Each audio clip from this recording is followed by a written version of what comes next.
Welcome back. Yusuf भाई के साथ इन मजे मजे की बातों को लेकर चलते हैं आगे। मुझे बताएं कि जब आप पहले टूर पे गए थे तो लाला के रूममेट बने थे और लाला को आपने कुछ नसीहत भी दी। नहीं, उसने मुझे दी थी। क्या? वो नहीं बता सकते प्लीज। नहीं, वो नहीं बता सकते। नसीहत अच्छी बातें की थी उसने वैसे, तो फिर क्यों नहीं बता सकते? लेकिन ये कि वो दोनों ही हम इस तरह नहीं थे।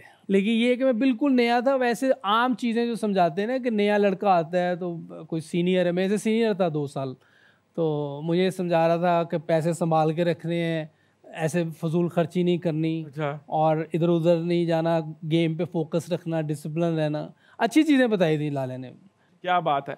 एक दफा इंडिया के खिलाफ खेल रहे थे, सारे बड़े फील्डर्स करीब करीब थे और मोहम्मद कैफ ने आपको कुछ कहा और आप फिर आउट हो गए। ये क्या कहानी है? अब आउट तो वैसे भी हो सकता है, उसके कहने का तो मसला नहीं था, लेकिन ये होता है फील्ड में। अगर टेस्ट मैच खेल रहे हो तो जो ऊपर फील्डर होते हैं ये डिस्टर्ब करते हैं। क्या, किस तरह उन्होंने आपको डिस्टर्ब किया था? मेरे ज़हन में नहीं अब, लेकिन वो कुछ कह रहा था शॉट मारो, काफी देर होगी है, स्कोर नहीं किया। मतलब छेड़ते रहते थे क्रिकेटर। वो आपस में चलता रहता था, काफी छेड़खानी। हमारी टीम में से कौन ज्यादा छेड़ता था इंडियन प्लेयर्स को? मेरे ख्याल हम सभी छेड़ते थे, लेकिन एक जो फुली एक्टिव ग्राउंड में फुल जिसका होता था, ये जो शरारती ऊपर खड़े होते हैं ना फील्डर, उन्होंने करना होता है, तंग करना होता है।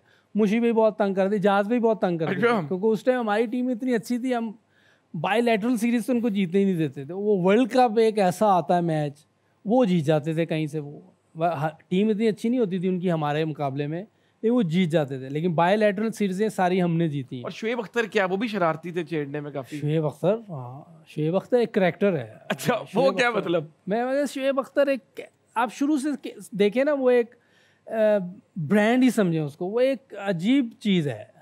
मगर बॉलिंग में वो एक्स्ट्रा ऑर्डनरी था।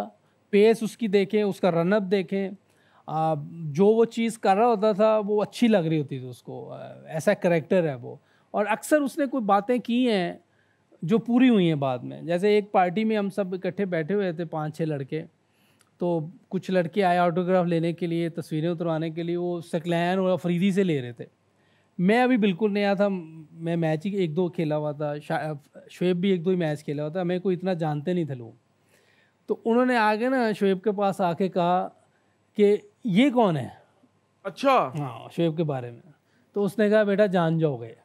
अच्छा। हाँ, शुएब अख्तर के साथ क्रिकेटर्स थे, लड़कों ने आके उनसे तस्वीर ली और कहा कि ये कौन है शुएब अख्तर को देख के। तो आगे से शुएब भाई ने कहा जान जाओगे बेटा, जान जाओगे तुम। और 2 दिन बाद कोलकाता टेस्ट मैच शुरू होता है। उस टेस्ट मैच में जो उसने 2 बोल्ड मारे थे, उसके बाद वो बच्चा नहीं, पूरी दुनिया जान गई थी कि शुएब अख्तर कौन है। तालियां। क्या बात है। शुएब अख्तर से याद आया, आपने खुद भी एक बॉल एक दफा ओडीआई में करवाई और विकेट ले ली। आपने फिर बॉलिंग क्यों नहीं की? नहीं, वो तो सारी टीम उनकी आउट हो गई थी ऑलमोस्ट। हम मैच जीत गए हुए थे, जिम्बाब्वे के खिलाफ, वर्ल्ड कप में था। ऐसे ही उन्होंने ओवर दे दिया इंजी भाई ने। ऐसे कि कि दूसरी या तीसरी बॉल पे वो कैच आउट हो गया, वो खुद ही आउट हो गया, मैंने नहीं किया। ये आप एमी क्रेडिट नहीं, मेरी बॉलिंग इतनी अच्छी नहीं थी। The new bowler is Mohammad Yusuf. Yeah. He have bowled 1 ball in ODI cricket. And he gets a wicket. तालियां। With the second one he has ever bowled in international cricket. Look at him, look at his face. He's totally overjoyed, and fittingly, the last wicket of Inzamam's career, he has a hand in it. अच्छा, ये Takes the catch at cover. ये आपको छेड़े है कि वाकई celebrate कर रही है? छेड़े सब, मैं भी वैसे शुगल कर रहा हूँ, कोई सेलिब्रेट। मैं बॉलर तो था नहीं। बॉलिंग भी तो देखें ना कितनी इजी सी थी। बैट्समैन बहुत ही हल्का था और उसका नाम मुझे भी नहीं पता कौन है वाकई। लेकिन आपने उसको आउट किया और वो हो गया। उसके लिए सबसे मुश्किल बॉलर आप ही रहेंगे। मैं ही हूँ हमेशा हमेशा के लिए, क्योंकि मेरा ख्याल इसके बाद उसको खिलाएंगे नहीं। मैं एक अगले सेगमेंट की तरफ चलूंगा जिसका नाम है तोले बगैर बोलो। हम आपसे पूछेंगे कुछ सवाल, आपने देने जल्दी जल्दी उनके जवाब। इस वक्त दुनिया का सबसे खतरनाक बॉलर कौन है? ओ, बड़ा टफ है। शहीनशाह। आपके दौर में टीम का बदमाश कौन था? ओ, ग्राउंड में या बाहर? दोनों का बताएं। ग्राउंड में यार लगता था वो खतरनाक शुएब अख्तर। अच्छा, और बाहर? बाहर अजहर महमूद। वो फुल तगड़ा आदमी था वो, और हर वक्त रेडी टू फाइट। हाँ, दिलेर टाइप। चाहे सामने 5 बंदे भी हो, लड़ पड़ना है। हाँ, बड़ी बात। किसकी कैप्टनसी में खेलना सबसे आसान और किसकी कैप्टनसी में खेलना सबसे मुश्किल था? आसान इंजी भाई के बहुत था। बाकी ये कि मुश्किल वाला कोई भी नहीं था। ओके, ठीक थे सब। और सब ठीक थे। 3-4 कप्तान ऐसे थे जिनमें मज़ा आया खेलने में। वसीम भाई थे उसमें, मोइन भाई, ओके, राशिद लतीफ़। बिल्कुल ठीक है। करंट पाकिस्तानी टीम में कौन है जिसको अपनी गेम में इम्प्रूवमेंट की ज़रूरत है? फ़खर को बहुत ज़रूरत है, वैसे तो हर प्लेयर को ज़रूरत होती है। मैं अभी भी कोशिश करता हूँ चीज़ें सीखने की। कौन सा कोच पाकिस्तानी टीम के लिए सबसे कम फायदेमंद साबित हुआ? ओह, सबसे कम मैं हाँ वकार भाई। ओके, हमारी क्रिकेट में दोस्ती से ज्यादा जेलसी होती है, कह सकते हैं। अच्छा, अगर ये प्लेयर्स क्रिकेटर्स ना होते तो कौन सा प्रोफेशन इनके मिजाज के मुताबिक इनको सूट करता? शाहिद अफरीदी मॉडल, आओ। इंजमामुल हक, बिजनेस। ठीक है। वसीम अकरम, वसीम भाई कुछ भी कर सकते हैं। वसीम भाई बहुत बड़ी सेलिब्रिटी हैं और उनकी हाजिर दिमागी भी बहुत ज़्यादा है, बेशक। तो वो कुछ भी कर सकते हैं। वकार यूनुस, कमेंट्री। मोइन खान, मोइन भाई अच्छे लीडर हो सकते हैं। शुएब अख्तर, एक्टर कह सकते हैं, और वो ब्रांड है, किसी भी चीज़ को कर सकता है वो। Kamran Akmal, Kamran Akmal good batsman. उमर अकमल, बड़ा मुश्किल करैक्टर कह सकते हैं, मुश्किल है। यूनुस खान, टफ।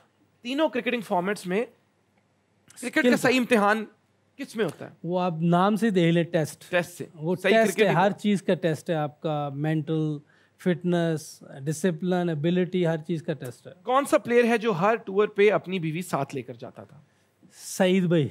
सईद भाई वाइफ साथ होती थी। हाँ। क्या बात। किस कंट्री में जब खेलने जाएं तो खिलाड़ियों को कंट्रोल में रखना मुश्किल हो जाता था?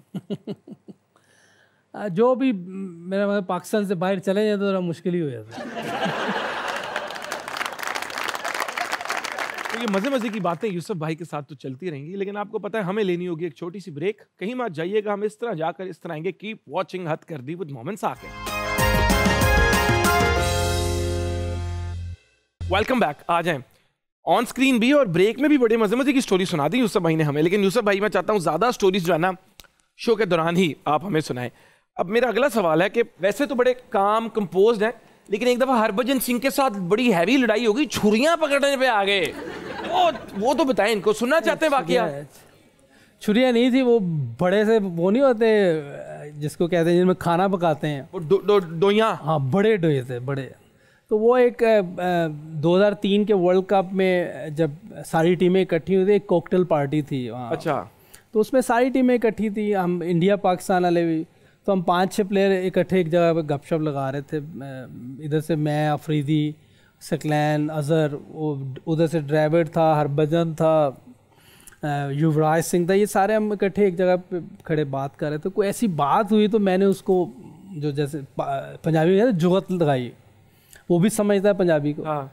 अब वो उसको अच्छी नहीं लगी, लेकिन उस टाइम वो सीरियस हो गया। नहीं, उस टाइम वो कर गया।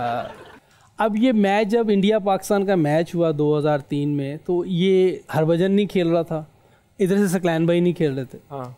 अब सकलैन भाई ने उसको ऐसा पंप अप किया कुछ को, जब इनिंग ख़त्म हुई है तो वो मेरे से, जब मैं भी लंच पे गया हुआ था, वो भी, हम दोनों आखिर पे अकेले रह गए थे।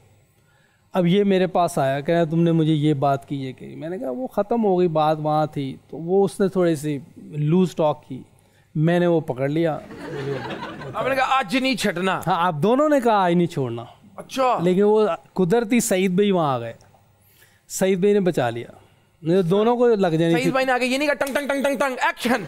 नहीं।